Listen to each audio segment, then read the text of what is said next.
ಆದ್ಮೇಲೆ ಮೈಸೂರಿಗೆ ಹೋಗ್ತಾರೆ. ಬೆಂಗಳೂರಲ್ಲಿ ಬುಲ್ ಟೆಂಪಲ್ ರೋಡ್ ಬಸವನಗುಡಿಯಲ್ಲಿ ನೆಲೆಯೂರ್ತಾರೆ.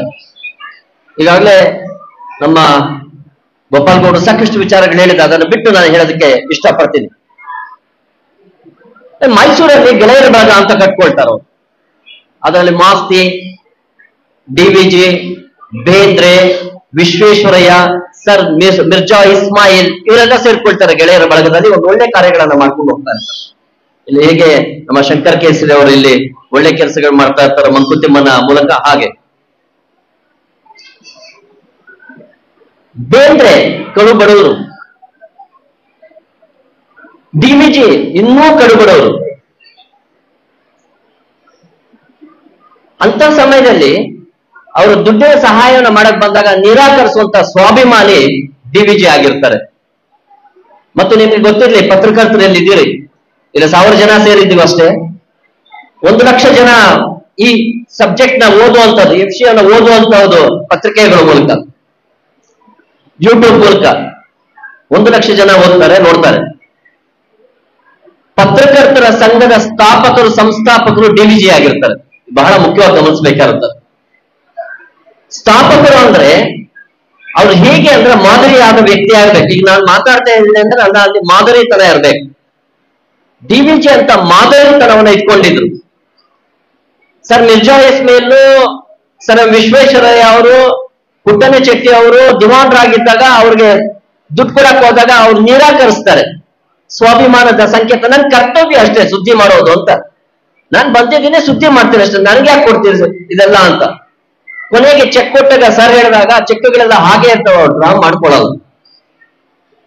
ಎಂತಹ ಸ್ವಾಭಿಮಾನ. ಅದಕ್ಕೆ ನಡೆಕಾರ ಮತ್ತು ನುಡಿಕಾರ ಅಂತ ನಾವು ಕರಿತೇವೆ. ಕೆಲವರು ನಡೆಕಾರರಾಗಿರ್ತಾರೆ, ಕೆಲವರು ನುಡಿಕಾರರಾಗಿರ್ತಾರೆ. ಇವರು ನಡೆಕಾರರು ಮತ್ತು ನುಡಿಕಾರರು ಎರಡೂ ಆಗಿರುವಂತವ್ರು ಈ ಜಿಲ್ಲೆಯ ಹೆಮ್ಮೆಯ ಸಂಗತಿ.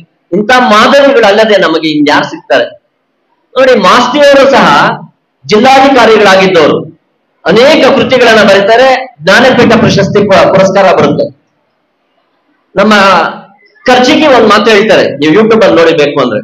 ಅವರು ಬೇರೆ ದೇಶಕ್ಕೆ ಹೋಗ್ತಾರಂತೆ, ಅಲ್ಲಿ ಕನ್ನಡ ಅಭಿಮಾನಿ ಮತ್ತು ಡಿವಿಜಿ ಅಭಿಮಾನಿ ಒಬ್ರು ಸಿಗ್ತಾರೆ. ಅವರು ಇವ್ರ ಕೈಗಳನ್ನ ಇಟ್ಕೊಳ್ತಾರೆ, ಕೈಗಳನ್ನ ಇಟ್ಕೊಂಡು ಹತ್ತು ಬಿಡ್ತಾರೆ. ನಮ್ಮ ಕನ್ನಡಿಗರು ಬೇರೆ ದೇಶದಲ್ಲಿ, ಯಾರ ಕೈ?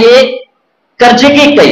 ಯಾಕೆ ಕಳ್ತಾ ಇದ್ದೀರಾ ಅಂದ್ರೆ, ಇಲ್ಲ ಸರ್ ನಾನು ಬಸವನಗುಡಿಯಲ್ಲೇ ಇದ್ದಿದ್ದು, ಡಿವಿಜಿ ಅವರು ಆ ರೋಡಲ್ಲಿ ಹೋಗ್ತಾ ಇದ್ರು, ಬರ್ತಾ ಇದ್ರು, ಕವಿ ಅನ್ನೋದು ಗೊತ್ತಿತ್ತು, ನಾನು ಯಾವತ್ತೂ ಮಾತಾಡಿಲ್ಲ. ಆಮೇಲೆ ಗೊತ್ತಾಯ್ತು ಎಂತಹ ಅದ್ಭುತವಾದ ಸಾಹಿತ್ಯವನ್ನ ರಚನೆ ಮಾಡಿದ್ದಾರೆ ಅಂತ. ಅವ್ರ ನೀವು ಮಾತಾಡಿದ್ದೀರಿ, ಕೈ ಹಿಡ್ಕೊಂಡಿದ್ದೀರಿ ಅಂತ ತಿಳಿದು ಇವತ್ತು ನಿಮ್ ಕೈ ಹಿಡಿದು ಅವ್ರನ್ನ ಕೈ ಹಿಡ್ಕೊಂಡಂಗೆ ನಾನು ಅನುಭವಿಸ್ತಾ ಇದ್ದೀನಿ, ಸುಖಾನುಭವವನ್ನ ಮಾಡ್ತಾ ಇದ್ದೀನಿ ಅಂತ.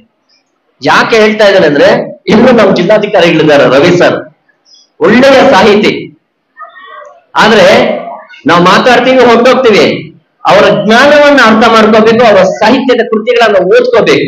ಯಾವತ್ತೋ ಒಂದು ನಾವು ಬಂದಿದ್ರು ನಾನು ಮಾತಾಡಕ್ ಆಗ್ದಿರಾ ಅಂತ ಫೀಲ್ ಆಗೋದಿದೆಯಲ್ಲ, ಅದಾಗದ ರೀತಿಯಲ್ಲಿ ನಾವು ಅವರ ಸತ್ಯವನ್ನ ಬೆಳೆಸ್ಕೋಬೇಕು, ಅವರ ಜ್ಞಾನವನ್ನ ಪಡಿಬೇಕು ಅಂತೇಳಿ ನಾನು ಆ ಹೋಲಿಕೆ ಮೂಲಕ ಹೇಳ್ತಾ ಇದ್ದೇನೆ.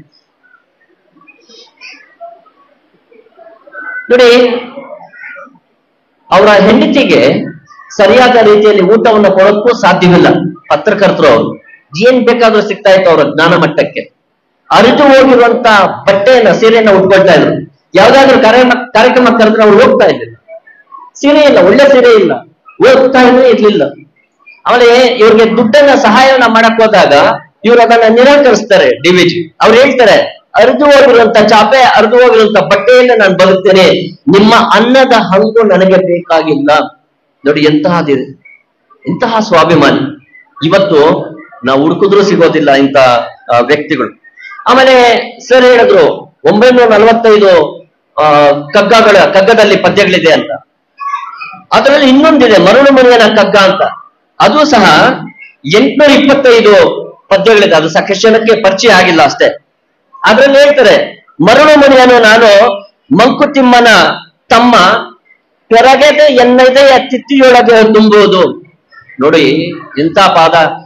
ಕೊರಗು ನನ್ನ ಎದೆಯಲ್ಲಿದೆ, ನನ್ನ ತಿತ್ತಿಯಲ್ಲಿದೆ. ಎದೆ ಅನ್ನುವಂಥ ತಿತ್ತಿಯಲ್ಲಿದೆ. ನನ್ನ ನೋವುಗಳನ್ನ ನುಂಗ್ಕೊಂಡು ನಿಮ್ಗೆ ಒಳ್ಳೆಯ ವಿಚಾರಗಳನ್ನ ಕೊಡ್ತಾ ಇದ್ದೀನಿ ಅನ್ನುವಂಥ ಮಾತುಗಳಿದೆಯಲ್ಲ, ಅದು ಅದ್ಭುತವಾದದ್ದು. ಒಬ್ಬ ವ್ಯಕ್ತಿ ಸಾಧನ ಶಿಖರದಲ್ಲಿ ಏರಿದ್ರು ಸಹ ನೋವನ್ನ ನುಂಗ್ಕೊಳ್ಳೋದಿದೆಯಲ್ಲ, ಅದು DVG ಅಂತವ್ರಿಗೆ ಮಾತ್ರ ಸಿಗುತ್ತೆ. ನೋಡಿ, ನಗುತ್ತಾ ಇರ್ಬೇಕು ಅಂತ. ನಗುವು ಸಹಜ ಧರ್ಮ, ನಗಿಸುವುದು ಪರಧರ್ಮ. ನಗುವ ಕೇಳ್ತಾ ನಗುವುದು ಅತಿಶಯದ ಧರ್ಮ. ನಗುವ, ನಗಿಸುವ, ನಗಿಸಿ ನಗುತ್ತಾ ಬಾಳುವ ವರವ ನಿಗೆ ನೀನು ಬೇಡ್ಕೋ. ದುಃಖದಲ್ಲಿ ಯಾರನ್ನೂ ಇಡಬೇಡ, ಎಲ್ಲರ ಜೊತೆಯಲ್ಲೂ ಸುಖವಾಗಿರು, ನಗುತ್ತಾ ಇರು ಅನ್ನೋಂಥ ಮಾತನ್ನ ಅವರು ಹೇಳ್ತಾರೆ. ಅಪ್ಪಟ ಗಾಂಧಿವಾದಿ DVG, ಅಪ್ಪಟ ಗಾಂಧಿವಾದಿ.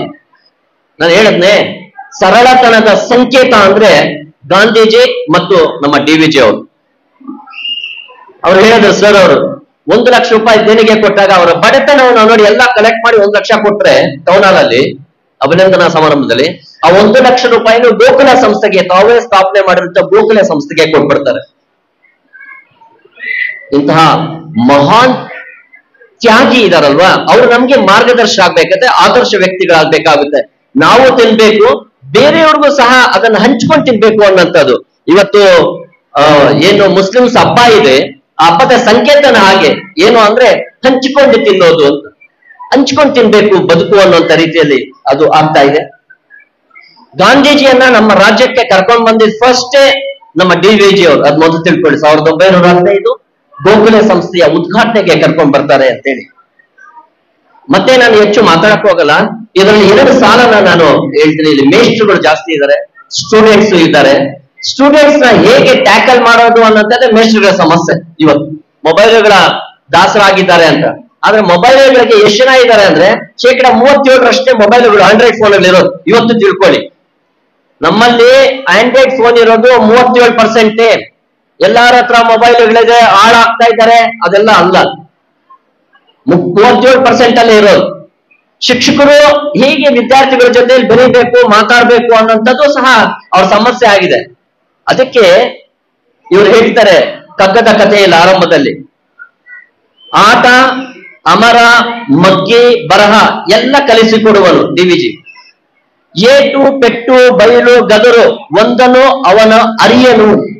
ಓರ್ದು ಬುದ್ಧಿ ಕಲಿಸ್ಬೇಕು, ಹೋಯ್ತವಲ್ಲ. ಯಾರನ್ನೂ ಸಹ ನಾವು ನಮ್ಮ ಮಕ್ಕಳನ್ನು, ಮನೆಯಲ್ಲಿ ಮಕ್ಕಳನ್ನ, ಹೆಂಡತಿಯನ್ನ, ತಾಯಿಯನ್ನ, ಎಲ್ಲರನ್ನು ಹೇಗ್ ನೋಡ್ಬೇಕು ಅಂದ್ರೆ ಪ್ರೀತಿಯಿಂದ ಮಾತ್ರ. ತಾಯಿಯನ್ನ ಪ್ರೀತಿಯಿಂದ ಮಾತಾಡ್ಬೇಕು, ಹೆಂಡತಿಯನ್ನ ಪ್ರೀತಿಯಿಂದ ಮಾತಾಡ್ಬೇಕು, ತಂಗಿಯನ್ನ ಪ್ರೀತಿಯಿಂದ ಮಾತಾಡ್ಬೇಕು, ಶಿಷ್ಯರನ್ನ, ವಿದ್ಯಾರ್ಥಿಗಳನ್ನ ಪ್ರೀತಿಯಿಂದ ಮಾತಾಡಿದ್ರೆ ಏನ್ ಬೇಕಾದ್ರೂ ಗೆಲ್ಬಹುದು. ನೋಡಿ, ಅವಾಗ ಹೇಳಿದ್ರು 1943 ಇದನ್ನ ಹೇಳಿದ. ನಾವಿನ್ನೂ ಅರ್ಥ ಮಾಡ್ಕೊಳ್ತಾ ಇಲ್ಲ. ದಯಮಾಡಿ ಮೇಷ್ಟ್ರುಗಳಿದ್ರೆ ಉಳಿಬೇಡಿ, ಅವರ ಪ್ರೀತಿಯನ್ನ ನಿಮ್ಗೆ ಕುಡಿ. ಅವ್ರಿಗೆ ಮಕ್ಕಳಿಗೆ ಪ್ರೀತಿಯಿಂದ ಹೇಳಿ ದಯಮಾಡಿ ಅವ್ರು ಎಲ್ಲವನ್ನು ಕಲಿಯೋದಕ್ಕೆ ಸಾಧ್ಯ ಅಂತ ಹೇಳ್ತಾ, ಒಬ್ಬ ಸ್ವಾಭಿಮಾನಿ, ಒಬ್ಬ ಸರಳ ಜೀವಿ, ಒಬ್ಬ ಆದರ್ಶ ವ್ಯಕ್ತಿ, ಒಬ್ಬ ತಾತ್ವಿಕ ವ್ಯಕ್ತಿ, ಫಿಲಾಸಫರು, ದಾರ್ಶನಿಕ, ಕವಿ, ವಿಮರ್ಶಕ, ಇಷ್ಟೆಲ್ಲ ಆಗಿದ್ರು ಸಹ ತಮ್ಮ ಜೀವನವನ್ನ ಹೇಗೆ ಕಳೆದ್ರು ಅಂದ್ರೆ ಎಲ್ಲರ ಜೊತೆಯಲ್ಲಿ ಪ್ರೀತಿಯಿಂದ ಕಳೆದು, ಪ್ರೀತಿಯಿಂದ ನಮ್ಗೆ ಈ ಎಲ್ಲ ಪುಸ್ತಕಗಳನ್ನ ನೀಡಿದ್ರು. ಇದೊಂದೇ ಅಲ್ಲ, 66 ಪುಸ್ತಕಗಳನ್ನ ಕನ್ನಡದಲ್ಲಿ ಬರೆದಿದ್ದಾರೆ, 7 ಪುಸ್ತಕಗಳನ್ನ ಇಂಗ್ಲಿಷ್ ಅಲ್ಲಿ ಬರೆದಿದ್ದಾರೆ.